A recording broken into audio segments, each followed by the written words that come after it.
Everyone, welcome back to our channel Chandra's home world. ಈ ಒಂದು ವಿಡಿಯೋದಲ್ಲಿ ಮನೆಯವರ ಆರೋಗ್ಯವಂತ ಜೀವನಕ್ಕಾಗಿ ಕೆಮಿಕಲ್ಸ್ನ ಕಡಿಮೆ ಮಾಡಲು ಗೃಹಿಣಿಯರು ಬದಲಾವಣೆ ಮಾಡಿಕೊಳ್ಬಹುದಾದಂಥ ಕೆಲವೊಂದು ನಿಯಮಗಳನ್ನ ಈ ಒಂದು ವಿಡಿಯೋದಲ್ಲಿ ಶೇರ್ ಮಾಡ್ತಾ ಇದ್ದೀನಿ. ಈ ಟಿಪ್ಸ್ ಎಲ್ಲ ಕೂಡ ತುಂಬಾ ಇಂಟ್ರೆಸ್ಟಿಂಗ್ ಆಗಿರುತ್ತೆ. ಆದಷ್ಟು ವಿಡಿಯೋನ ಎಲ್ಲೂ ಸ್ಕಿಪ್ ಮಾಡಿದಿರಾ ಕೊನೆವರೆಗೂ ನೋಡ್ತಾ ಹೋಗಿ. ವಿಡಿಯೋ ನೋಡೋದಕ್ಕಿಂತ ಮುಂಚೆ ನೀವೇನಾದರೂ ನಮ್ಮ ಚಾನಲ್ನ ಫಸ್ಟ್ ಟೈಮ್ ವಿಸಿಟ್ ಮಾಡ್ತಾ ಇದ್ರೆ ಈಗಲೇ ಸಬ್ಸ್ಕ್ರೈಬ್ ಮಾಡಿಕೊಂಡು ಪಕ್ಕದಲ್ಲಿರುವಂಥ ಬೆಲ್ ಐಕನ್ನ ಕ್ಲಿಕ್ ಮಾಡಿ. ಬೆಲ್ ಐಕನ್ ಕ್ಲಿಕ್ ಮಾಡಿ ಆಲ್ ಆಪ್ಷನ್ ಕ್ಲಿಕ್ ಮಾಡೋದ್ರಿಂದ ನಾನು ನೆಕ್ಸ್ಟ್ ವಿಡಿಯೋ ಹಾಕಿದ ಕೂಡಲೇ ನಿಮಗೆ ನೋಟಿಫಿಕೇಶನ್ಸ್ ಎಂದು ಬರುತ್ತೆ. ನೀವೇ ಫಸ್ಟಾಗಿ ನಮ್ಮ ವಿಡಿಯೋಸ್ನ ನೋಡ್ಬೋದು. Without delay let's start the video.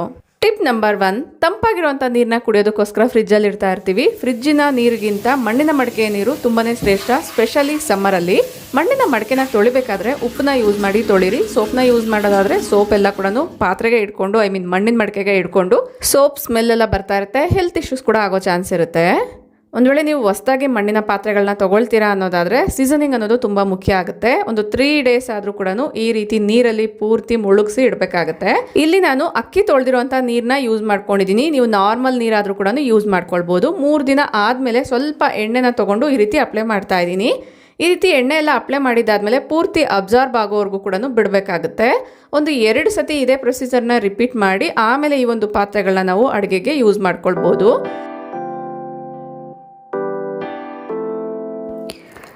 ನಾನಿಲ್ಲಿ ಒಂದನ್ನು ಮೊಸರು ಮಾಡೋಕ್ಕೆ ಯೂಸ್ ಮಾಡ್ತಾ ಇದ್ದೀನಿ. ಇಲ್ಲಿ ಮಿಲ್ಕ್ನ ಬಾಯ್ಲ್ ಮಾಡೋದಕ್ಕೋಸ್ಕರ ಇಡ್ತಾ ಇದ್ದೀನಿ. ಇನ್ನೊಂದನ್ನು ನಾರ್ಮಲ್ ಕಡಾಯಿ ಥರನೇ ಯೂಸ್ ಮಾಡ್ಕೊಳ್ತೀನಿ. ನೀವು ಕೂಡ ಮಣ್ಣಿನ ಪಾತ್ರೆಗಳನ್ನ ಯೂಸ್ ಮಾಡ್ತೀರಾ? ಕಮೆಂಟ್ ಮಾಡಿ ತಿಳಿಸಿ. ಇನ್ನು ಮಣ್ಣಿನ ಪಾತ್ರೆ ಬದಲಾಗಿ ಈ ರೀತಿ ಸೆರಾಮಿಕ್ ಪಾರ್ಟ್ಸ್ ಕೂಡ ಸಿಗುತ್ತೆ. ಇದರಲ್ಲೂ ಕೂಡ ಮೊಸರು ಮಾಡ್ಕೊಳ್ಬೋದು. ತುಂಬ ಗಟ್ಟಿಯಾಗಿ ಬರುತ್ತೆ. ಬಟ್ ಮಣ್ಣಿನ ಮಡಿಕೆ ಆದ್ರೇ ಈ ಒಂದು ಸೀಸನ್ಗೆ ತುಂಬ ಶ್ರೇಷ್ಠ ಅಂತಲೇ ಹೇಳ್ಬೋದು. ನೆಕ್ಸ್ಟು ಸ್ನಾನದ ಪೌಡರ್ ಅಥವಾ ಬಾತ್ ಪೌಡರ್ ಅಂತಲೇ ಹೇಳ್ಬೋದು. ಸೋಪ್ನ ಬದಲಾಗಿ ಈ ಒಂದು ಪೌಡರ್ನ ಯೂಸ್ ಮಾಡ್ಕೊಳ್ಬೋದು. ಈ ಪೌಡರ್ನ ಯಾವ ರೀತಿ ಮಾಡೋದು ಅಂತ ನಾನು ಮನೇನ ಯಾವ ರೀತಿ ವೆಲ್ ಮೈಂಟೈನ್ಡ್ ಆಗಿ ಇಟ್ಕೊಳ್ಳೋದು ಅಂತ ಒಂದು ವಿಡಿಯೋನ ಶೇರ್ ಮಾಡಿದ್ದೀನಿ 1 week ಬ್ಯಾಕ್. ಆ ಒಂದು ವಿಡಿಯೋನ ಚೆಕ್ ಮಾಡಿದ್ರೆ ಡೀಟೇಲ್ ಇನ್ಫಾರ್ಮೇಷನ್ ಎಂದು ಸಿಗುತ್ತೆ. ಸೋಪ್ನ ಬದಲಾಗಿ ಈ ಒಂದು ಪೌಡರ್ನ ಯೂಸ್ ಮಾಡ್ಕೊಳ್ಬೋದು. ಇದರಿಂದ ಸ್ಕಿನ್ ರ್ಯಾಷಸ್ ಇರ್ಬೋದು ಅಥವಾ ಸ್ಕಿನ್ಗೆ ಸಂಬಂಧಪಟ್ಟಿರುವಂಥ ಏನಾದ್ರು ಪ್ರಾಬ್ಲಮ್ಸ್ ಇದ್ದರೆ ಅದೆಲ್ಲ ಕೂಡ ಕಡಿಮೆ ಆಗುತ್ತೆ. ಕೊಳೆ ಕೂಡ ನಾವು ಈಸಿಯಾಗಿ ಕ್ಲೀನ್ ಮಾಡ್ಕೊಳ್ಬೋದು. ಒಂದು ರೀತಿ ಸ್ಕ್ರಬ್ ಥರ ಇದು ವರ್ಕ್ ಆಗುತ್ತೆ. ನೋಡ್ತಿದ್ದೀರಲ್ವಾ, ಈ ರೀತಿಯಾಗಿದೆ. ಕೆಮಿಕಲ್ ಬೇಸ್ಡ್ ಸೋಪ್ಸ್ನ ಯೂಸ್ ಮಾಡೋದ್ರಿಂದ ಸ್ಕಿನ್ ಎಲ್ಲ ಕೂಡ ಡ್ರೈ ಆಗುತ್ತೆ. ಅದ್ರ ಬದಲಾಗಿ ಈ ರೀತಿ ನ್ಯಾಚುರಲ್ ಆಗಿರುವಂತಹ ಬಾತ್ ಪೌಡರ್ನ ಯೂಸ್ ಮಾಡ್ಕೊಳ್ಬೋದು. ನೆಕ್ಸ್ಟು ಬಾತ್ ಪೌಡರ್ಗೆ ಬಂದರೆ ಏರ್ ವಾಷಿಂಗ್ ಪೌಡರ್ ಕೂಡ ಬರುತ್ತೆ ಅಲ್ವಾ. ಸೊ ನಾವು ತಲೆ ಸ್ನಾನ ಮಾಡೋದಕ್ಕೋಸ್ಕರ ಯೂಸ್ ಮಾಡೋವಂತಹ ಕೆಮಿಕಲ್ ಬೇಸ್ಡ್ ಶಾಂಪೂಸ್ ಬದಲಾಗಿ ಕೂಡ ಈ ರೀತಿ ಚೇಂಜಸ್ ಮಾಡ್ಕೊಳ್ಬೋದು. ಇಲ್ಲಿ ನಾನು ಸೀಗೆಕಾಯಿನ ನೆನೆಸಿಟ್ಕೊಳ್ತಾ ಇದ್ದೀನಿ. ಸೀಗೆಕಾಯಿ, ಮೆಂತ್ಯ ಅದೆಲ್ಲ ಕೂಡ ಯೂಸ್ ಮಾಡಿಕೊಂಡು ಪೌಡರ್ ರೀತಿ ಕೂಡ ಮಾಡ್ಕೊಳ್ಬೋದು. ಸೀಗೆಕಾಯಿನ ನಾನು ಓವರ್ ನೈಟ್ ನೆನೆಸಿಟ್ಟಿದ್ದೀನಿ. ನೆಕ್ಸ್ಟ್ ಡೇ ಮಾರ್ನಿಂಗ್ ತೋರಿಸ್ತಾ ಇದ್ದೀನಿ. ನೋಡ್ತಾ ಇದ್ದೀರಲ್ವ, ಚೆನ್ನಾಗಿ ನೆಂದಿದೆ. ಒಳಗಡೆ ಪಲ್ಪ್ ಕೂಡ ಈಸಿಯಾಗಿ ಬರ್ತಾ ಇದೆ.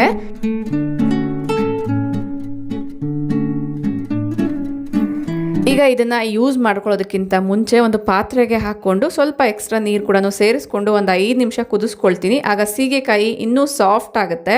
ಇದರಿಂದ ನಾವು ತಲೆ ಸ್ನಾನ ಮಾಡೋದ್ರಿಂದ ಏರ್ಸು ತುಂಬ ಕಂಡೀಷ್ನಿಂಗ್ ಆಗಿರುತ್ತೆ. ಯಾವುದೇ ಕಾರಣಕ್ಕೂ ಡ್ರೈ ಆಗದಿರ ಇರುತ್ತೆ. ನಾವು ಶಾಂಪೂಸು ಸ್ವಲ್ಪ ಹೆಚ್ಚಿಗೆ ಹಾಕ್ಕೊಂಡ್ರು ಕೂಡ ಬೇಗನೆ ಕೂದಲೆಲ್ಲ ಡ್ರೈ ಆಗ್ತಾ ಇರುತ್ತೆ ಅಲ್ವಾ. ಆ ಪ್ರಾಬ್ಲಮ್ ಬರಬಾರ್ದು ಅನ್ನೋದಾದರೆ ಈ ರೀತಿ ನ್ಯಾಚುರಲ್ ಆಗಿರುವಂಥ ಸೀಗೆಕಾಯಿನ ಯೂಸ್ ಮಾಡ್ಕೊಳ್ಬೋದು. ನೆಕ್ಸ್ಟು ಕುಕ್ವೇರ್ಗೆ ಸಂಬಂಧಪಟ್ಟಂಗೆ ಈಗ ನಿಮ್ಮೆಲ್ಲರಿಗೂ ಗೊತ್ತೇ ಇರ್ಬೋದು, ತುಂಬ ಜನರಿಗೆ ಐರನ್ ಕಂಟೆಂಟ್ ಕಡಿಮೆ ಇದೆ ಅನ್ನೋದ್ರಿಂದ ಸಪ್ಲಿಮೆಂಟ್ಸ್ನ ಯೂಸ್ ಮಾಡ್ತಾ ಇದ್ದೀವಿ. ಸಪ್ಲಿಮೆಂಟ್ಸ್ ಬದಲಾಗಿ ಈ ರೀತಿ ಕ್ಯಾಸ್ಟ್ ಐರನ್ ಕುಕ್ವೇರ್ಸ್ ಇರ್ಬೋದು ಅಥವಾ ನಾರ್ಮಲ್ ಐರನ್ ಕುಕ್ವೇರ್ಸ್ನಲ್ಲಿ ನಾವು ಅಡುಗೆ ಮಾಡಿ ಊಟ ಮಾಡೋದ್ರಿಂದ ಐರನ್ ಕಂಟೆಂಟ್ ಅನ್ನೋದು ನಮ್ಮ ಬಾಡಿಗೆ ಫುಡ್ ಜೊತೆಗೇ ಇನ್ಕ್ಲೂಡ್ ಆಗುತ್ತೆ. ಸಪ್ಲಿಮೆಂಟ್ಸ್ನ ಅವಶ್ಯಕತೆ ಇಲ್ದಿರನೇ. ನೆಕ್ಸ್ಟು ನಾವು ತಗೊಳ್ಳೋವಂತಹ ಆಹಾರ, ಸೊಪ್ಪು, ತರಕಾರಿಗಳು ತುಂಬಾ ಇಂಪಾರ್ಟೆಂಟ್ ಆಗುತ್ತೆ. ಈಗ ತಗೊಳ್ಳೋವಂಥ ಸೊಪ್ಪಂತೂ ಯಾವ ನೀರಲ್ಲಿ ಬೆಳೆದಿದ್ದಾರೆ, ಯಾವ ರೀತಿ ರಾಸಾಯನಿಕಗಳನ್ನ ಯೂಸ್ ಮಾಡಿದ್ದಾರೆ ಅನ್ನೋದು ಗೊತ್ತೇ ಆಗಲ್ಲ. ಸೊ ಅದಕ್ಕೋಸ್ಕರ ನಿಮಗೆ ಟೈಮ್ ಇದ್ದು ಜಾಗ ಇದ್ದರೆ ಪುಟ್ಟದಾಗಿರುವಂಥ ಪಾಟ್ಸಲ್ಲಿ ಕೂಡ ಸೊಪ್ಪುಗಳನ್ನ ಬೆಳ್ಕೊಳ್ಬೋದು. ಒಂದು 2-3 ಸೆಕ್ಷನ್ ರೀತಿ ಇಟ್ಕೊಳ್ಳೋದಾದರೆ ಒಂದು ಸೆಕ್ಷನಲ್ಲಿ ಅಂದರೆ ಒಂದು ಪಾಟಲ್ಲಿರುವಂಥ ಸೊಪ್ಪನ್ನ ಕಟ್ ಮಾಡೋಷ್ಟರಲ್ಲಿ ಇನ್ನೊಂದು ಕಡೆ ಇರೋವಂಥ ಪಾಟಲ್ಲಿ ಸೊಪ್ಪು ಅನ್ನೋದು ಬೆಳೀತಾ ಇರುತ್ತೆ. ಈ ರೀತಿಯಾಗಿ ನೋಡ್ತಾ ಇದ್ದೀರಲ್ವ. ಸೊ ಅಡುಗೆಗೆ ಏನಾದ್ರು ಸೊಪ್ಪನ್ನ ಯೂಸ್ ಮಾಡ್ಕೊಳ್ಬೇಕು ಅನ್ನೋದಾದರೆ ಡೈರೆಕ್ಟಾಗಿ ನಮ್ಮ ಗಾರ್ಡನಲ್ಲಿರುವಂಥ ಸೊಪ್ಪನ್ನ ಹಾರ್ವೆಸ್ಟ್ ಮಾಡ್ಕೊಳ್ಬೋದು.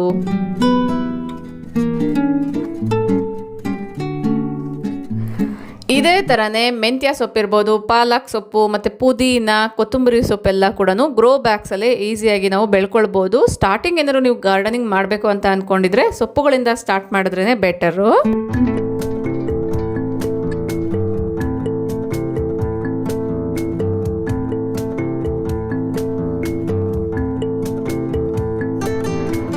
ನಾವೇ ಬೆಳೆದಿರುವಂಥ ಸೊಪ್ಪುಗಳಲ್ಲಿ ಕಳೆ ಅನ್ನೋದು ಕಡಿಮೆ ಇರುತ್ತೆ. ಸೊ ಅದರಿಂದ ಸಿಕ್ಕಿರುವಂಥ ಒಂದು ಅರ್ಧ ಕಟ್ಟು ಸೊಪ್ಪಾದರೂ ಕೂಡ ಹೆಲ್ತಿ ವರ್ಷನಲ್ಲಿ ನಾವು ಯೂಸ್ ಮಾಡ್ಕೊಳ್ಬೋದು.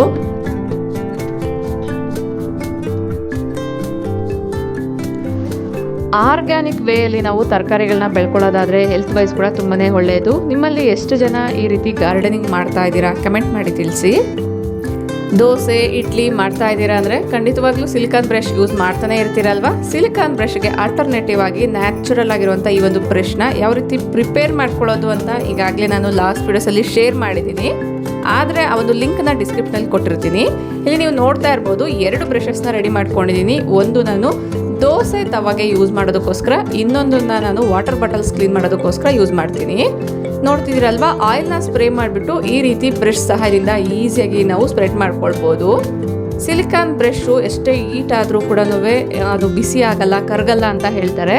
ಬಟ್ ಅದೆಷ್ಟು ಕರೆಕ್ಟಾಗಿ ಗೊತ್ತಿಲ್ಲ, ಯಾಕಂದರೆ ಅದು ಕೂಡ ಪ್ಲಾಸ್ಟಿಕ್ ಬೇಸೇ ಅಲ್ವಾ. ಸೊ ಅದಕ್ಕೋಸ್ಕರ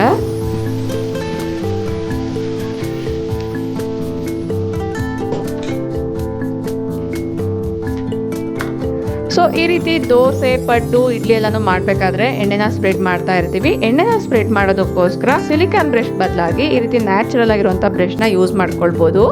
ಈ ಒಂದು ಬ್ರಷ್ನ ಮಾಡಿರುವಂಥದ್ದು ತೆಂಗಿನಕಾಯಿ ನಾರಿಂದ. ನಿಮ್ಗೆ ಯಾರಿಗಾದ್ರೂ ಇಂಟ್ರೆಸ್ಟ್ ಇದ್ರೆ ಒಂದ್ಸರಿ ಟ್ರೈ ಮಾಡಿ ನೋಡಿ.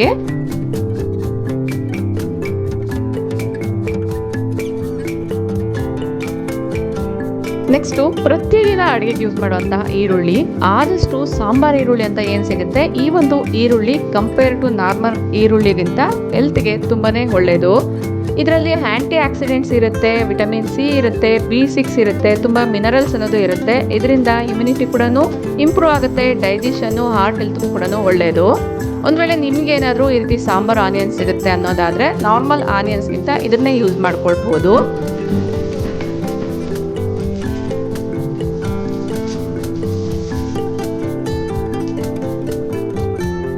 ಬೆಳಗಿನ ತಿಂಡಿಗೆ ಹರಿಬರಿಯಲ್ಲಿ ಜಾಸ್ತಿ ಬಿಡಿಸ್ಕೊಳ್ಳೋಕ್ಕೆ ಆಗಲ್ಲ ಅಂತ ಅಂದವರು ತಿಂಡಿಗೋಸ್ಕರ ನೀವು ನಾರ್ಮಲ್ ಈರುಳ್ಳಿನ ಯೂಸ್ ಮಾಡಿಕೊಂಡು ಸಾಂಬಾರ್ಗಿರ್ಬೋದು ಕರೀಸ್ಗೆಲ್ಲ ಕೂಡ ಇದೇ ಒಂದು ಸಾಂಬಾರ್ ಈರುಳ್ಳಿನ ಯೂಸ್ ಮಾಡ್ಕೊಳ್ಳೋದ್ರಿಂದ ಟೇಸ್ಟ್ ಕೂಡ ಇನ್ಕ್ರೀಸ್ ಆಗುತ್ತೆ, ಹೆಲ್ತ್ ವೈಸ್ ಕೂಡ ಒಳ್ಳೆಯದು. ನೆಕ್ಸ್ಟ್ ಇನ್ನೊಂದು ಮಿತ್ ಇದೆ, ಬೆಳ್ಳುಳ್ಳಿನ ಫ್ರಿಜ್ಜಲ್ಲಿ ಸ್ಟೋರ್ ಮಾಡೋದ್ರಿಂದ ಕ್ಯಾನ್ಸರ್ ಬರುತ್ತೆ ಅಂತ ಹೇಳ್ತಿರ್ತಾರೆ. ಈರುಳ್ಳಿ ಇರ್ಬೋದು, ಬೆಳ್ಳುಳ್ಳಿ ಇರ್ಬೋದು, ಅಥವಾ ಯಾವುದೇ ತರಕಾರಿ ಇರ್ಬೋದು, ಫ್ರಿಜ್ಜಲ್ಲಿ ಇಟ್ಟಾಗ ಅದು ಯಾವ ಕಂಡೀಷನಲ್ಲಿ ಇದೆ ಅನ್ನೋದು ತುಂಬ ಇಂಪಾರ್ಟೆಂಟ್ ಆಗುತ್ತೆ. ಬೆಳ್ಳುಳ್ಳಿ ಇರ್ಬೋದು ಅಥವಾ ಈರುಳ್ಳಿನ ನಾವು ಫ್ರಿಜ್ಜಲ್ಲಿ ಇಟ್ಟಾಗ ಅದರ ಮೇಲೆ ಒಂದು ರೀತಿ ಬ್ಲಾಕ್ ಆಗಿ ಒಂದು ಲೇಯರ್ ಅನ್ನೋದು ಫಾರ್ಮ್ ಆಗುತ್ತೆ.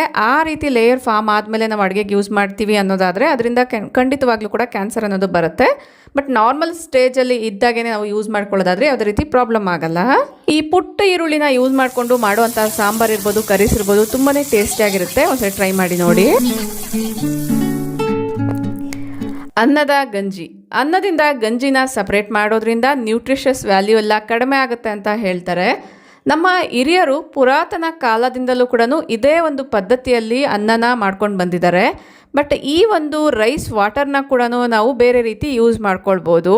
ಈ ರೈಸ್ ವಾಟರ್ನ ನೀರಿಗೆ ಮಿಕ್ಸ್ ಮಾಡಿಬಿಟ್ಟು ಗಿಡಗಳಿಗೆ ಕೂಡ ಹಾಕ್ಬೋದು, ಫರ್ಟಿಲೈಸರ್ ಆಗಿ ವರ್ಕ್ ಆಗುತ್ತೆ. ಇಲ್ಲ ಅನ್ನೋದಾದರೆ ಇದೇ ಒಂದು ರೈಸ್ ವಾಟರ್ನ ಸ್ಟಾರ್ಚ್ ರೀತಿಯಲ್ಲಿ ಕೂಡ ನಾವು ಬಟ್ಟೆಗಳಿಗೆ ಇಟ್ಕೊಳ್ಬೋದು.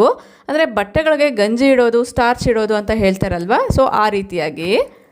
ಇನ್ನು ಈ ಒಂದು ರೈಸ್ ವಾಟರ್ನ ಹೇರ್ಗಿರ್ಬೋದು, ಸ್ಕಿನ್ಗಿರ್ಬೋದು ಅಪ್ಲೈ ಮಾಡ್ಕೊಳ್ಬೋದು. ಅದರ ಬೆನಿಫಿಟ್ಸ್ ಏನು ಅಂತ ತುಂಬ ಟ್ರೆಂಡಿಂಗಲ್ಲಿರುವಂಥ ವೀಡಿಯೋಸ್ನ ಅಬ್ಸರ್ವ್ ಮಾಡಿದರೆ ಗೊತ್ತಾಗಿರುತ್ತೆ.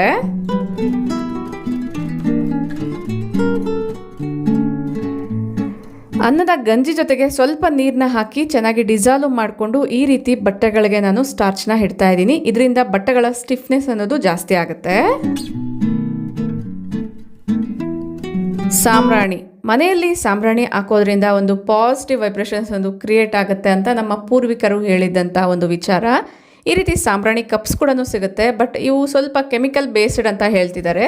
ಇದ್ರ ಬದಲಾಗಿ ನಾವು ನ್ಯಾಚುರಲ್ ಆಗಿರುವಂಥ ಸಾಂಬ್ರಾಣಿನ ಪ್ರಿಪೇರ್ ಮಾಡೋದಕ್ಕೋಸ್ಕರ ಇದ್ಲು ಎಲ್ಲ ಟೈಮಲ್ಲೂ ಸಿಗಲ್ಲ ಅಲ್ವಾ, ಅದಕ್ಕೋಸ್ಕರ ಈ ರೀತಿ ತೆಂಗಿನ ಚಿಪ್ಪೆಗಳನ್ನ ಯೂಸ್ ಮಾಡ್ಕೊಳ್ಬೋದು.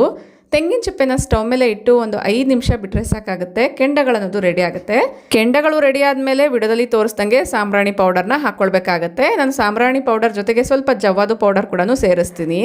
ತೆಂಗಿನ ಚಿಪ್ಪೆಗಳನ್ನ ವಿಡಿಯೋದಲ್ಲಿ ತೋರಿಸ್ದಂಗೆ ಸಣ್ಣ ಸಣ್ಣದಾಗಿ ಕಟ್ ಮಾಡಿಕೊಂಡು ಒಂದು ಬಾಕ್ಸಲ್ಲಿ ಸ್ಟೋರ್ ಮಾಡಿ ಇಟ್ಕೊಳ್ಳೋದಾದರೆ ಸಾಂಬ್ರಾಣಿ ಹಾಕುವಂಥ ಟೈಮಲ್ಲಿ ಕೆಂಡಗಳನ್ನ ಬೇಗ ಪ್ರಿಪೇರ್ ಮಾಡ್ಕೊಳ್ಬೋದು.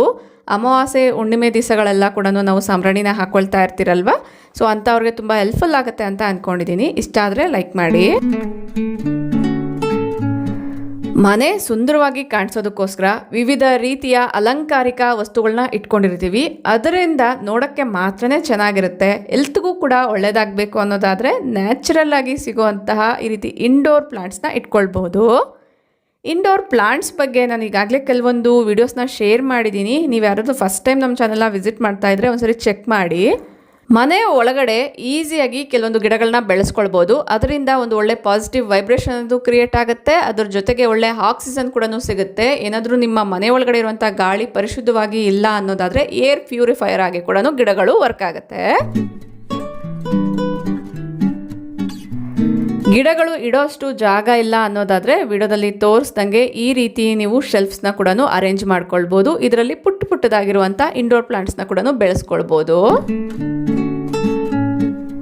ಹೇರ್ ಕೇರ್ ಒಂದು ದೊಡ್ಡ ಸಬ್ಜೆಕ್ಟ್ ಅಂತಲೇ ಹೇಳ್ಬೋದು. ನವೇಡೇಸ್ ಎಲ್ಲರಿಗೂ ಕೂಡ ಕೂದಲು ಉದುರುವಂಥ ಸಮಸ್ಯೆ ಅಥವಾ ಏನಾದರೂ ಒಂದೊಂದು ಕೂದಲ ಸಮಸ್ಯೆ ಇದ್ದೇ ಇರುತ್ತೆ. ನ್ಯಾಚುರಲ್ ಆಗಿರುವಂಥ ಶಾಂಪೂಸ್ ಇರ್ಬೋದು, ಕಂಡೀಷ್ನರ್ಸ್ ಇರ್ಬೋದು, ಸಿಗೋವಂಥದ್ದು ತುಂಬಾ ಕಡಿಮೆ ಆಗಿದೆ. ಎಲ್ಲರೂ ಕೂಡ ಯೂಸ್ ಮಾಡ್ತಾ ಇರೋವಂಥದ್ದು ಕೆಮಿಕಲ್ ಬೇಸ್ಡೆ. ಅದರಲ್ಲೂ ಕೂಡ ಕೆಲವೊಬ್ಬರು ಮೈಲ್ಡ್ ಆಗಿರುವಂಥ ಕೆಮಿಕಲ್ಸ್ ಇರುವಂಥ ಶಾಂಪೂಸ್ನ ಯೂಸ್ ಮಾಡ್ತಿದ್ದೀವಿ ಅಷ್ಟೇ.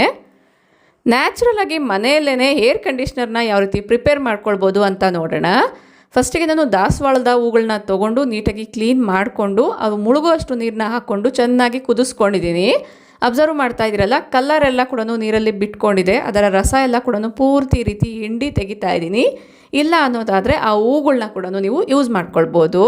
ಫಸ್ಟಿಗೆ ನಾವು ಈ ರೀತಿ ಕುದಿಸ್ಕೊಂಡಿರುವಂಥ ನೀರನ್ನ ಸಪ್ರೇಟ್ ಮಾಡ್ಕೊಂಡಿದ್ದ ಆದಮೇಲೆ ಇನ್ನೊಂದು ಕಡೆ ಆಲ್ಮಂಡ್ ಗಮ್ ಅಥವಾ ಗೋಂದ್ ಅಂತ ಸಿಗುತ್ತೆ. ಅದನ್ನ ಒಂದು ಪಾತ್ರೆಯಲ್ಲಿ ಸ್ವಲ್ಪ ನೀರನ್ನ ಹಾಕ್ಕೊಂಡು ನೆನೆಸಿಟ್ಕೊಳ್ಬೇಕಾಗುತ್ತೆ. ಓವರ್ನೈಟ್ ನೆನೆಸಿಟ್ರೂ ಕೂಡ ಯಾವುದೇ ರೀತಿ ಪ್ರಾಬ್ಲಮ್ ಆಗಲ್ಲ. ನೋಡಿ, ಈ ರೀತಿ ಜೆಲ್ಲಿ ಕನ್ಸಿಸ್ಟೆನ್ಸಿಯಲ್ಲಿ ಬರುತ್ತೆ ಅಷ್ಟೇ. ಈಗ ನಾವು ಕುದಿಸ್ಕೊಂಡಿರುವಂಥ ನೀರು, ನಾವು ರೆಡಿ ಮಾಡ್ಕೊಂಡಿರುವಂಥ ಆಲ್ಮಂಡ್ ಗಮ್ ಅಥವಾ ಗೋಂದ್ ಏನು ನೆನೆಸಿಟ್ಕೊಂಡಿದ್ದೀವಿ ಅದನ್ನು ಒಂದು ಮಿಕ್ಸಿ ಜಾರಲ್ಲಿ ಹಾಕ್ಕೊಂಡು ನುಣ್ಣಗೆ ಪೇಸ್ಟ್ ಮಾಡ್ಕೊಳ್ಬೇಕಾಗತ್ತೆ. ಇದರಲ್ಲೇ ದಾಸವಾಳದ ಹೂಗಳನ್ನ ಕೂಡ ನಾನು ಹಾಕ್ಕೊಂಡಿದ್ದೀನಿ. ನೋಡ್ತಿದ್ದೀರಲ್ವ, ಈ ಕನ್ಸಿಸ್ಟೆನ್ಸಿಯಲ್ಲಿದೆ. Home made natural air conditioner ಅನ್ನೋದು ರೆಡಿ ಆಗಿದೆ. ಇದನ್ನು ನಾನು ಬಾಟಲಲ್ಲಿ ಸ್ಟೋರ್ ಮಾಡ್ಕೊಳ್ತೀನಿ. ನಿಮ್ಮ ಹತ್ರ ಗ್ಲಾಸ್ ಕಂಟೈನರ್ಸ್ ಇದ್ದರೆ ಅದರಲ್ಲಿ ಸ್ಟೋರ್ ಮಾಡ್ಕೊಳ್ಬೋದು. ಬಟ್ ನಾನಿಲ್ಲಿ ಪ್ಲಾಸ್ಟಿಕ್ ಸೋಡಾ ಬಾಟಲಲ್ಲಿ ಸ್ಟೋರ್ ಮಾಡ್ಕೊಳ್ತಾ ಇದ್ದೀನಿ. ಇದರ ಥಿಕ್ನೆಸ್ ಸ್ವಲ್ಪ ಜಾಸ್ತಿ ಇರೋದ್ರಿಂದ ನೀವು ಬಾಟಲ್ಗೆ ಟ್ರಾನ್ಸ್ಫರ್ ಮಾಡ್ಕೊಳ್ಬೇಕಾದ್ರೆ ಸ್ವಲ್ಪ ಜಾಸ್ತಿ ಟೈಮ್ ಬೇಕಾಗುತ್ತೆ. ಎಲ್ಲ ಗ್ಲಾಸ್ ಕಂಟೈನರ್ಗೆ ಹಾಕೊಳ್ತೀರ ಅನ್ನೋದ್ರೆ ತುಂಬ ಈಸಿ ಆಗುತ್ತೆ. ಸೊ ನಿಮ್ಮ ಹತ್ರ ಯಾವ ಕಂಟೈನರ್ ಇದ್ದರೆ ಅದರಲ್ಲಿ ಈ ರೀತಿ ಸ್ಟೋರ್ ಮಾಡ್ಕೊಳ್ಬೋದು. ಇದನ್ನು ನಾರ್ಮಲ್ ಶಾಂಪೂ ಆದಮೇಲೆ ಯಾವ ರೀತಿ ಕಂಡೀಷ್ನರ್ನ ಯೂಸ್ ಮಾಡ್ತೀವೋ ಅದೇ ಥರ ಯೂಸ್ ಮಾಡ್ಕೊಳ್ಳೋದು. Chopping board, plastic chopping board use ಮಾಡಬಾರ್ದು ಅಂತ ವುಡನ್ ಚಾಪಿಂಗ್ ಬೋರ್ಡ್ ಯೂಸ್ ಮಾಡ್ತಾ ಇದ್ದೀವಿ. ಇದನ್ನು ಸರಿಯಾಗಿರುವಂಥ ಪದ್ಧತಿಯಲ್ಲಿ ಯೂಸ್ ಮಾಡಿಲ್ಲ ಅನ್ನೋದಾದರೆ ಇದರಿಂದ ಕೂಡ ಹೆಲ್ತ್ ಇಶ್ಯೂಸ್ ಆಗೋ ಚಾನ್ಸ್ ಇರುತ್ತೆ.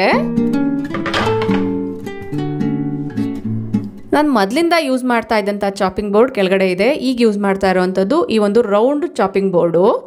ವುಡನ್ ಚಾಪಿಂಗ್ ಬೋರ್ಡ್ನ ಯೂಸ್ ಮಾಡೋದ್ರಿಂದ ಹೆಲ್ತ್ ಇಶ್ಯೂಸ್ ಆಗಲ್ಲ. ಕರೆಕ್ಟಾಗಿ ಮೇಂಟೈನ್ ಮಾಡಿಲ್ಲ ಅಂದರೆ ಹೆಲ್ತ್ ಇಶ್ಯೂಸ್ ಆಗುತ್ತೆ. ವಾಶ್ ಮಾಡಿದಾದಮೇಲೆ ನಾವು ಡೈರೆಕ್ಟಾಗಿ ಈ ರೀತಿ ಹ್ಯಾಂಗ್ ಮಾಡಬೇಕಾಗತ್ತೆ.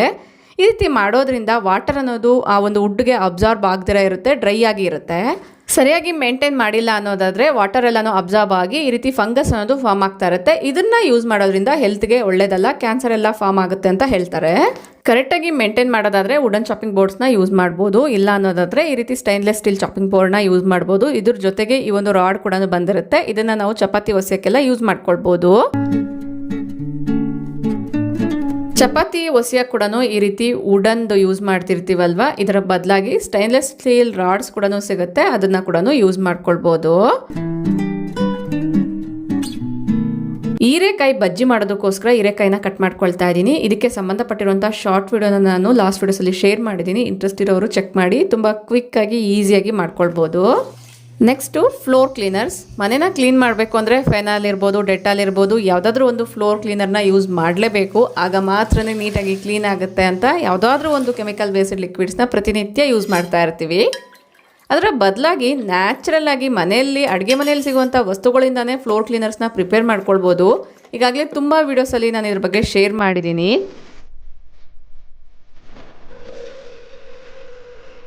ಈಗ ತೋರಿಸ್ತಾ ಇರೋಂಥ ಈ ಒಂದು ಲಿಕ್ವಿಡ್ನ ಯಾವ ರೀತಿ ಪ್ರಿಪೇರ್ ಮಾಡ್ಕೊಳ್ಬೋದು ಅನ್ನೋದು ನಿಮ್ಗೆ ಏನಾದ್ರು ಬೇಕು ಅನ್ನೋದಾದರೆ ನನಗೆ ಕಮೆಂಟ್ ಮಾಡಿ ತಿಳಿಸಿ. ಈ ವಿಡಿಯೋದಲ್ಲಿ ಲೆಂತಿ ಆಗುತ್ತೆ ಅನ್ನೋದ್ರಿಂದ ನಾನು ಸ್ಕಿಪ್ ಮಾಡಿ ಶೇರ್ ಮಾಡ್ತಾ ಇದ್ದೀನಿ.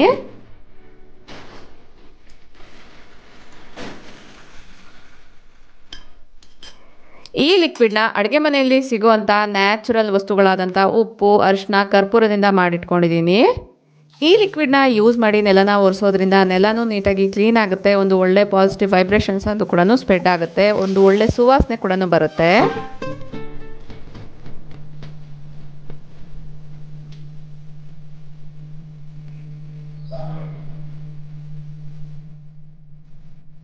ಇದೇ ಥರನೇ ಮನೆ ಕ್ಲೀನಿಂಗ್ ಪರ್ಪಸ್ಗೋಸ್ಕರ ವೆನಿಗರ್ನ ಯಾವ ರೀತಿ ಯೂಸ್ ಮಾಡ್ಕೊಳ್ಬೋದು ಅಂತ ಲಾಸ್ಟ್ ವಿಡಿಯೋದಲ್ಲಿ ಶೇರ್ ಮಾಡಿದ್ದೀನಿ. ಇಂಟ್ರೆಸ್ಟ್ ಇರೋರು ಚೆಕ್ ಮಾಡಿ. ತುಂಬ ಜನ ಒಂದು ವಿಡಿಯೋನ ಮಿಸ್ ಆಗಿದ್ದೀರಾ ಅಂತ ಅಂದ್ಕೊಳ್ತೀನಿ.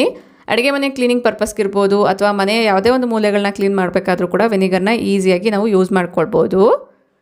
ಐ ಹೋಪ್ ಈ ಒಂದು ವಿಡಿಯೋ ನಿಮ್ಮೆಲ್ಲರಿಗೂ ಇಷ್ಟ ಆಗಿದೆ ಅಂತ ಅಂದ್ಕೊಳ್ತೀನಿ. ಇಷ್ಟ ಆದರೆ ಈಗಲೇ ಒಂದು ಲೈಕ್ ಮಾಡಿ, ನಿಮ್ಮ ಫ್ರೆಂಡ್ಸ್ ಆ್ಯಂಡ್ ಫ್ಯಾಮಿಲಿ ಜೊತೆಗೂ ಶೇರ್ ಮಾಡಿ. ನಿಮ್ಮ ಅನಿಸಿಕೆ ಅಭಿಪ್ರಾಯಗಳನ್ನ ಕಮೆಂಟಲ್ಲಿ ತಿಳಿಸಿ. Thank you for watching. ನಮಸ್ತೆ.